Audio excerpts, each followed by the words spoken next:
야고보서 5장 13절과 14절 한 목소리로 봉독하시겠습니다. 너희 중에 고난 당하는 자가 있느냐? 그는 기도할 것이요. 즐거워하는 자가 있느냐? 그는 찬송할지니라. 너희 중에 병든 자가 있느냐? 그는 교회의 장로를 청할 것이요. 그들은 주의 이름으로 기름을 바르며 그를 위하여 기도할지니라. 아멘. 어려서부터 청소년 때까지 고향에서 믿음 생활했던 청년이 있어요. 30살을 바라보는 청년이에요. 어느 날 저한테 몇 장의 사진을 보내왔어요. 김포의 한적한 농가주택을 교회로 꾸며가면서 예배를 드리던 그때가 그리워진다고 하면서 여러 장의 사진을 보내주었어요. 여러분, 저한테 지난 8월에 카톡을 통해서 받은 글이 있을 겁니다. 나이 27, 8살인 교회 건물이 질긴 장마에 힘들다고 하네요. 3층 건물에서 2층인데도 똑 양동이 플라스틱 통, 쓰레기통 8개의 음정에 맞춰서 노래 불러요. 뚝뚝뚝 아니라 행복하다는 현지 목사, 장마와 전투 중이에요. 기억나십니까? 그러한 카톡을 몇몇의 지인들에게도 보냈습니다. 어려서부터 청소년 때까지 고향교회에서 믿음 생활했던 또 한 명의 청년, 처음에 소개해드린 청년보다도 나이가 더 많아요. 30대 중반의 청년이에요. 그 청년이 답장을 했어요. 고향교회 계좌로 헌금을 입금시켰다고 하면서요, 옛날로 돌아가고 싶다고 역시 말을 하더구만요. 한 명 더 소개하겠습니다. 피부염 증세로 어려서부터 많은 어려움을 당하고 있는 청년이에요. 그 청년이 저에게 지난주에 선물 하나 보내왔어요. 샴푸요. 가려운 두피 케어, 유칼립투스 추출물 함유, 비듬을 완화하고 가려운 두피를 편안하게, 이 샴푸를 하나 보내왔어요. 이 청년 어려서부터 피부염 때문에 어려움을 겪고 있어요. 20대 중반의 때를 살아가고 있는데 아직도 그것 때문에 어려움을 겪는가 봐요. 병원에도 자주 가고 약도 자주 먹고 이런 샴푸 저런 샴푸 사용해다가 최근에 자기에게 맞는 샴푸를 드디어 발견했다는 거예요. 그런데 목사가 생각났다는 거예요. 제가 생각났다는 거예요. 목사도 피부염 때문에 두피염 때문에 고생을 하는데 이 선물 하나 줘야겠다 하면서 선물을 보내왔어요. 여러분들에게 소개해드린 청년들, 그 청년들과 헤어진 지 어느덧 10여 년 세월이 지났어요. 그 이상 지난 청년도 있어요. 그럼에도 불구하고 가끔 연락하는 사이예요. 그리고 최근에는 더욱더 긴밀히 연락하게 되는데 비대면 예배로 인해가지고 고향교회 예배 영상을 보내드렸던 거예요. 그래서 자주 연락하게 되었어요. 60살 된 목사와 30살 전후의 젊은 청년들이 공통 분모를 가지고 대화하는 것, 이야기하는 것, 마음을 같이 하는 것 쉽지 않아요. 10수년 넘게 헤어져 있으면서도 교제할 수 있고 연락할 수 있고 대화할 수 있고 요즘에는 더욱더 자주 서로 안부를 물어볼 수 있는 사이가 된 것은요, 서로에게 공동체의식이 있는 거예요. 하나된 마음이 있기 때문에 그런 거예요. 어떤 공동체입니까? 어떤 하나된 마음입니까? 예수님을 중심으로서 하나된 거예요. 예수님을 중심으로 공동체가 되는 거예요. 예수님을 믿는 믿음 공동체가 되어 있기 때문인 거예요. 여러분 마음속에 들어있는 사람 있지요? 여러분의 머릿속에 들어있는 사람 있지요? 여러분들과 함께 공동체를 맺고 있는 사람이에요. 그런 사람을 위해서 어떻게 해야 될까요? 이제까지 소개해드린 청년들을 위해서 제가 할 일, 이 목사가 할 일은 무엇일까요? 너희 중에 고난 당하는 자가 있느냐? 그는 기도할 것이요. 즐거워하는 자가 있느냐? 그는 찬송할지니라. 오늘 13절 내용이죠. 사람은 고난 당할 때가 있어요. 그리고 찬송할 때도 있어요. 성도와 목사에게도 고난 당할 때가 있고 찬송할 때도 있는 거예요. 그때 성경이 가르쳐주는 지혜가 뭡니까?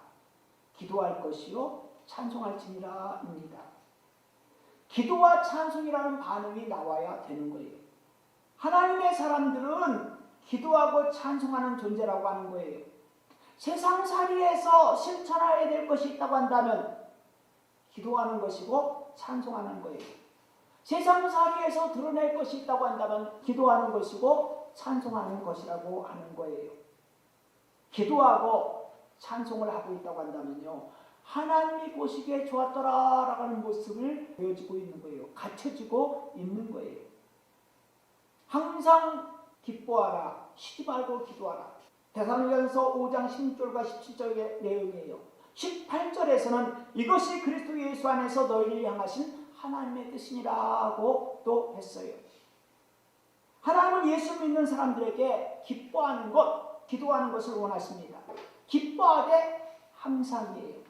기도하되 계속 기도하는 거예요. 계속이라고 하는 것을 드러내는 기도하고 기뻐하는 삶, 그것을 하나님께서 하나님의 사람들에게 원하세요. 우리들에게 원하시고 계시는 거예요. 그런 모습을 계속 보여주며 살아가라고 원하시는 거예요. 그런데 오늘 본문에서는 어떻게 말하고 있습니까? 그는 기도할 것이요 그는 찬송할지니라 라고 하고 있어요. 항상이 아니라 기도할 때가 있다는 거예요. 찬송할 때도 있다고 하는 거예요. 기도할 때와 찬송할 때로 구분된다고 하는 거예요. 그러면 조금 전에 소개해드린 데살로니가전서 5장의 내용, 계속을 강조하는 데살로니가전서의 내용과 모순되는 걸까요? 그것을 우리가 어떻게 조화시켜야 될까요? 그는 기도할 것이요 라고 하는 오늘의 본문, 적극적으로 기도할 때가 있다고 하는 거예요. 적극적인 기도가 요구될 때가 있다고 하는 거예요. 고난당하는 자가 있느냐? 그는 기도할 것이요. 고난당할 때 적극적으로 기도하라고 하는 것이지요. 그는 찬송할지니라. 적극적인 찬송이 요구될 때가 있다고 하는 거예요. 즐거워하는 자가 있느냐? 그는 찬송할지니라. 즐거운 일이 생긴 사람, 찬송하는 사람 되어져야 된다는 거예요. 적극적으로 찬송하라고 하는 거예요. 우리의 현재 형편이 고난의 때입니다. 우리의 형편이 고난당할 때라고 한다면 기도해야 되는 거예요. 항상 기뻐하라 라고 하는 하나님의 뜻을 기억하면서 기도해야 되는 거예요. 기도해야 된다고 하는 그러한 것에 파묻혀가지고 기쁨을 잃어버리는 사람이 되어서는 안 돼요. 데살로니가전서의 교훈과 서로 연결시켜가지고 조화를 이루어가지고 기뻐하면서 기도하는 우리들 되어져야 되는 거예요. 기도가 뭡니까? 하나님께 매달리는 거죠. 하나님으로 말미암아 해결받고 싶다고 하는 마음을 우리가 하나님께 보여드리는 거예요. 드러내는 거예요. 나타내는 거예요. 하나님으로 말미암아 해결받는 것이 완전하다고 고백하는 것이 기도예요. 그런 마음으로 기도하는 사람 되면요, 기뻐하게 되는 거죠. 기도하면 기뻐할 수 있게 돼요. 지금 즐거움을 느끼고 있는 때입니까?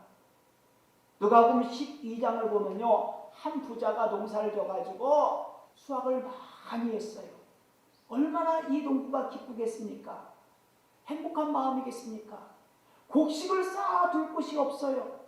잠시 고민을 합니다. 그래서 내가 곡간을 열고 더 크게 짓고 내 모든 곡식과 물건을 그 곡간에 쌓아두겠다라고 하는 마음을 품어요. 그러면서 자기의 영혼에게 스스로 명령을 합니다. 내 영혼아, 여러 해 쓸 물건을 많이 쌓아두었으니 평안히 쉬고 먹고 마시고 즐거워하자 하겠다고 그렇게 생각을 합니다. 그러한 계획을 세웁니다. 그런데 하나님의 반응은 어떻습니까? 어리석은 자여, 오늘 밤에 내 영혼을 도로 찾으리니 그러면 내 준비한 것이 누구의 것이 되겠느냐라고 하셨어요. 하나님과의 관계가 바르지 않는다고 하면요, 그런 상태에서의 즐거움은요, 참된 즐거움이 아니에요. 즐겁게 사는 것도 아닙니다. 하나님 앞에 찬송할 수 있어야만이 하나님과의 관계가 잘 되어진 즐거운 사람이에요. 영혼도 행복해진 사람 되어지게 되는 것입니다. 예수님으로 말미암아서 구원받았다고 하는 확신, 예수 말미암아서 영원한 천국 생활이 보장되었다고 하는 확신을 가진 사람은요, 세상살이 동안에서의 부경화에서 떨어져 있다 한다 할지라도 하나님 앞에서 찬송하게 되는 겁니다. 즐거워하게 되는 것입니다. 예배의 생활을 실천하고 싶어집니다. 기도하는 사람 됩니다. 그러니까 기도하는 사람은 찬송하는 사람도 되고, 찬송하는 사람은 기도하는 사람도 되는 거예요.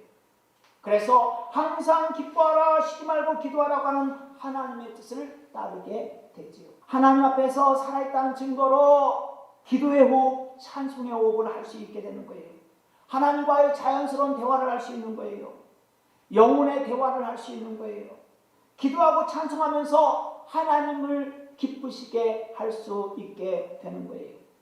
14절을 보면 너희 중에 병든 자가 있느냐, 그는 교회의 장로들을 청할 것이요 그들은 주의 이름으로 기름을 바르며 그를 위하여 기도할지니라고 합니다. 기도와 찬송, 찬송과 기도, 하나님 앞에 살아있는 증거를 보이는 것이라고 했지요. 하나님 앞에 살아있다고 하는 증거로서 호흡하는 것이고, 하나님과 자연스럽게 대화하는 것, 영혼의 대화라고 했지요. 하나님을 기쁘시게 하는 것이라고 했지요. 하나님 앞에서의 기도와 찬송, 찬송과 기도하는 사람 되어줘야 됩니다. 그런데 오늘 본문 14절이 기도에 대한 내용이잖아요. 기도에 대한 교훈이지요. 그러니까 기도하는 사람으로 되어지는 것으로 우리가 한정시켜서 우리가 살펴본다고 한다면 마태복음 18장 19절 연결시킬 수도 있어요.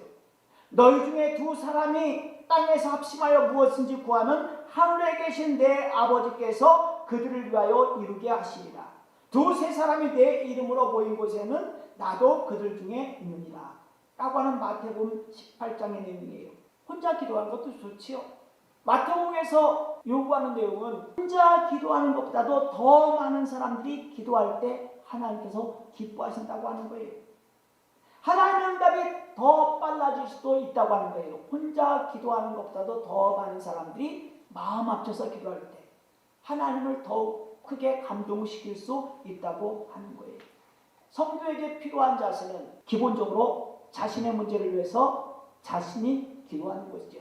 더 나아가서는 그는 교회의 장로들을 할 것이요 라고 하는 것도 실천해야 되는 겁니다. 여기서 말하는 교회의 장로는 오늘날의 목회자입니다. 목사를 초청하여서 기도를 해달라고 요청하는 거예요. 근데 요즘은 어떻습니까? 자신의 생활을, 살림살이를 공개하기를 꺼려하는 그러한 사회적인 분위기예요. 살림살이에 대한 비밀을 간직하고 싶어하는 분들이 계세요. 목사를 집으로까지 초청하는 것 어려울 수도 있어요. 그러면 목사를 집으로까지 초청할 줄 않으셔도 됩니다. 어떤 성도를 집으로까지 꼭 초청해서 이것저것 보여주면서 기도를 요청하지 않아도 됩니다. 그렇지만은 너희 중에 병든 자가 있느냐라고 하는 오늘 내용에 우리는 살펴봐야 돼요. 꼭 해결받아야 될 문제예요. 해결되지 않으면 고통당하는 거예요. 어려움을 겪는 거예요. 그것 때문에 울게 될 수도 있게 되는 거예요. 너희 중에 병든 자가 있느냐라고 하는 내용과 연결되어 있다고 한다면 꼭 해결받아야 될 문제이니까 기도해달라고 하는 요청은 꼭 하십시오. 나는 기도할 줄 모르니까 목사에게 기도를 부탁하면 되겠지. 어떤 권사님에게, 어떤 장로님에게, 어떤 안수집사님에게, 어떤 성도에게 기도 부탁하면 되겠지. 목사에게 기도를 부탁했으니까, 다른 성도에게 기도를 부탁했으니까 나는 기도하지 않아도 될 거야. 그런 것이 아니에요. 기도를 부탁하는 사람도 반드시 기도해야 됩니다. 목사보다도 그 어떤 성도보다도 자신의 문제에서는 자신이 더 깊은 관심을 가져야 돼요. 하나님께 매달려서 해결하고 싶어하는 소원을 가져야 되는 겁니다. 하나님과 직접적인 영혼의 대화를 해야 되는 거예요. 호흡하듯이요. 그럼에도 불구하고 기도할 줄 모른다니까요 라고 하고 할 수 있어요. 기도하는 것이 어렵게 느껴질 수 있어요. 기도를 전혀 못한다는 의미가 아니라 기도를 잘 할 줄 모른다는 소리일 거예요. 기도를 잘한다는 것이 무엇일까요? 끊임없이 주절주절 입을 열어서 말하는 것, 기도 내용을 하나님 앞에 늘어놓는 것, 그것이 기도를 잘하는 것일까요? 완성된 문학작품 같은 기도문을 나열하면 기도를 잘하는 사람일까요? 기도를 잘한다고 하는 것, 논리적으로 문장이 완성되지 않는다 할지라도 기도를 잘할 수 있어요. 기도를 잘한다는 것은요, 마음을 보여드리는 거예요. 내 마음을 기도를 들으시는 당사자, 즉 하나님께 보여드리는 거예요. 나의 사정, 나의 형편 그대로를 보고하는 거예요. 하나님께로부터 결제받고 싶어하는 간절한 마음을 드러내는 것, 그것이 기도를 잘하는 것이에요. 기도하려고 한다면 가슴이 떨려가지고 무슨 말을 해야 될지 모른다. 어떻게 표현할지도 잘 모르겠다. 입술이 꽉 막힌다. 라고 하는 분들도 계세요. 저희 어머니가 생각났어요. 나의 기억으로는요, 평생 동안 큰 소리 한번 쳐보지 못하신 그런 어머니예요. 어머니에게 꾸지람 한번 못 들었어요. 내가 잘해가지고 그런 게 아직 안 해요. 못난 자녀임에도 불구하고 저에게 큰 소리 한번 치지 않으셨어요. 그러한 성품을 어머니요, 60살 회가들라는 짧은 세상살이를 살고 하나님 나라로 들어가셨어요. 살아생전에 기도하실 때도요, 평상시의 성품을 가지신 그대로요, 조용하게 기도하시는 분이었어요. 어머니의 기도 소리를 들어보려고 옆에 가서 보면요, 기도 내용이 들리지 않아요. 그런데 제 귀에 들리는 내용이 있었어요. 목회자의 아내로 살아가면서 하고 싶은 말 있었겠지요. 그러나 하나님께만 아뢰는 거예요.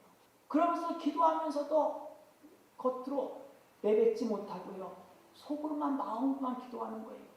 주여 하나님 하시오. 그것을 반복하는 기도를 하셨어요. 비늘 많은 것 같은 기도를 하셨어요. 그러다가 흐느끼실 때도 있었어요. 30분, 1시간 넘기면서도 제가 들으시는 것은요, 주여 하나님 하시오 라고 하는 거였어요. 그런 내용을 가끔 내뱉는 기도를 하셨어요. 침묵의 기도 시간을 많이 가셨어요. 그리고 흐느끼시다가 기도를 끝난 다음에는 즐거운 표정을 보여주셨어요. 저희 어머니의 기도 소리를 통해서, 기도 내용 소리를 통해서 들은 기도 내용도 사실은 있어요. 그 내용 중에서 제가 가끔 들었던 내용이 어떤 거냐면요, 하늘에 계신 우리 아버지여, 이름이 거룩히 여김을 받으시오며 나라의 마옵시며 뜻이 하늘에서 이루어진 것 같이 땅에서도 이루어지이다. 오늘날 우리에게 일용할 양식을 주옵시고 우리가 우리에게 죄진 자를 사하여 준 것 같이 우리 죄를 사하여 주옵시고 우리를 시험에 들게 하지 마옵시고 다만 악에서 구하옵소서. 대개 나라와 권세와 영광이 아버지께 영원히 싸움나이다. 여러분들도 잘 아시고 고백하는 내용이죠. 예수님이 너희는 이렇게 기도하라고 가르쳐주신 기도문이에요. 개인적인 기도 내용 소리는 제 어머니의 를 통해서 나오는 기도 소리는 제가 정확히 듣지 못했는데, 헤아리지 못했는데, 이 예수님이 가르쳐준 기도 내용을 예수님 어머니께서 기도하면서 읊조리는 것을 저는 가끔 들었습니다. 예수님이 가르쳐준 기도문이라고 했지요.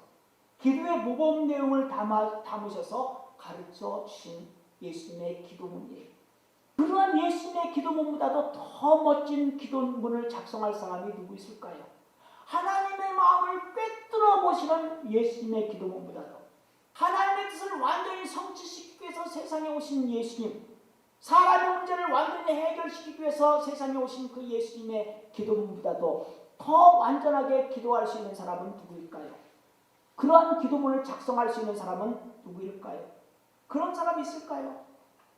예배당 좌석 30% 이내의 숫자가 예배드려야 된다고 하는 단서가 붙어 있으면서 지금 비대면 예배가 풀려졌어요. 비대면 예배에서 드디어 해제되었어요. 저는 지난 주간에 성도 한 분 한 분에게 그런 내용을 통해서 연락을 보낼까, 이번 주는 다 예배당에 모이십시다 라고 할까 하다가 여러분에게 자유를 주기 위해서 한 주 동안 기다려 보기로 했어요. 근데 지난주보다 더 적은 숫자가 모였네요. 목사가 적극적으로 하지 못한 결과가 이러한 흔적인가요? 고향교회는요, 예배당 현장에서 예배드리는 성도가 많아지기를 소원하는 마음을 가지고 오늘부터 유튜브 실시간 영상 송출하는 것을 중단시켰어요. 예배당 예배로 이제 우리는 회복되어져야 되겠지요. 교회가 수용할 수 있는 인원 중에 30%만 모여가지고 예배드려라 하고 하는 그러한 조건이 달려있지만 그것이 변화돼서 이제 40%, 50%, 100% 여러분 자유대로 예배드려도 된다. 우리가 물론 정부나 어떤 단체의 억압받는 정책을 따라가는 것은 아닙니다만요. 서로 조심하고 또 덕을 세우기 위한 방편으로서 지금 참고 참으면서 따라가고 있는 것입니다만요. 어쨌든 비대면 예배에서 우리가 해방되었어요. 해제되었어요. 이런 환경이 점점점 나아져야 되겠지요. 점점점 나아지는데 우리에게서 나타나야 될 내용이 있는 거예요. 내용이 있어져야 된다는 거예요. 일주일에 한 번 예배당에 나와서 예배드리는 것, 그것으로 만족해야 되겠습니까? 그것으로 즐거워야 되겠습니까? 그것만 해도 행복한 인생, 행복감을 느낄 수 있지요. 그런데 예배당 예배로 회복된 우리의 일상생활에서 나타날 모습을 생각해 봐야 되는 거예요. 우리는 예배만 드리는 존재가 아니라 예배 후의 일상생활을 통해서 우리에게 나타날 모습은 하나님께서 우리에게 원하시는 것은 기도하는 것이고 찬송하는 거예요. 고난당할 때 기도하는 것이고 즐거운 일을 만났을 때 찬송하는 거예요. 그런데 항상이라고 하는 것으로 연결되어져야 되는 거예요. 기도할 때도 찬송하는 마음을 가져야 되는 것이고 찬송할 때도 기도하는 마음을 가져야 되는 거예요. 호흡하듯이 대화하듯이 기도하고 찬송하는 사람들 되어져야 되는 거예요. 일상생활에서 우리에게서 실천되어질 성도의 모습이 바로 그런 거예요. 비대면 예배에서 해제된 것 그것으로 끝나는 것이 아니라 우리는 더 나아가서 기도를 회복해야 되고 찬송을 회복해야 되는 겁니다. 항상 기도하고 항상 찬송하는 사람으로 실천하는 삶이 되어져야 되는 겁니다. 그럼에도 불구하고 기도가 앞세워져야 될 때가 있다고 했지요. 오늘 본문에서는요. 고난당할 때요. 찬송을 적극적으로 해야 될 때가 있다고도 했지요. 하나님의 은혜로 즐거워졌을 때예요. 그렇다고 기도만 하라는 것이 아니에요. 찬송만 하라고 하는 것이 아니에요. 기도할 때 찬송하는 마음도 함께 되는 것이고 찬송할 때 기도하는 마음도 여전히 함께 해야 되는 것이라고 여러분에게 말씀드렸어요. 그래서 예배당이 존재하는 거예요. 함께 기도하는 사람들이 모일 수 있는 예배당이 존재하는 거예요. 함께 찬송하는 사람들이 모일 수 있는 예배당이 존재하는 거예요. 그리고 성도가 존재하는 거예요. 여러분이 기도를 요청할 수 있도록 목사를 하나님께서 세워주신 거예요. 어려서부터 청소년 때까지 고향께서 믿음 생활을 했던 청년들, 최근에 유튜브 비대면 예배를 통해서 교제하는 기쁨을 드렸는데 오늘부터는 누리지 못하게 되었네요. 그렇지만 나는 그들을 위해서 하나님 앞에서 계속 기도할 것입니다. 하나님 앞에서 즐겁게 그들과 더불어서 찬송할 때, 하나님 앞에서 그들과 더불어서 함께 즐겁게 기도할 때를 소원하면서 기도해 줄 것입니다. 여러분을 위한 기도는 당연한 것이고요. 고향께서 함께 기도하며 찬송하는 우리 성도들이 되십시다. 함께 하는 기쁨을 누리십시다. 응답하신 하나님께 영광 돌리십시다 라고 외치는 자들을 되어지길 기원합니다. 하나님께서 나에게 이렇게 응답하셨습니다 라고 간증할 때 함께 기뻐하는 역사가 나타날 줄 믿습니다. 함께 하나님께 영광 돌면서 찬양하는 행복이 넘쳐날 줄 믿습니다.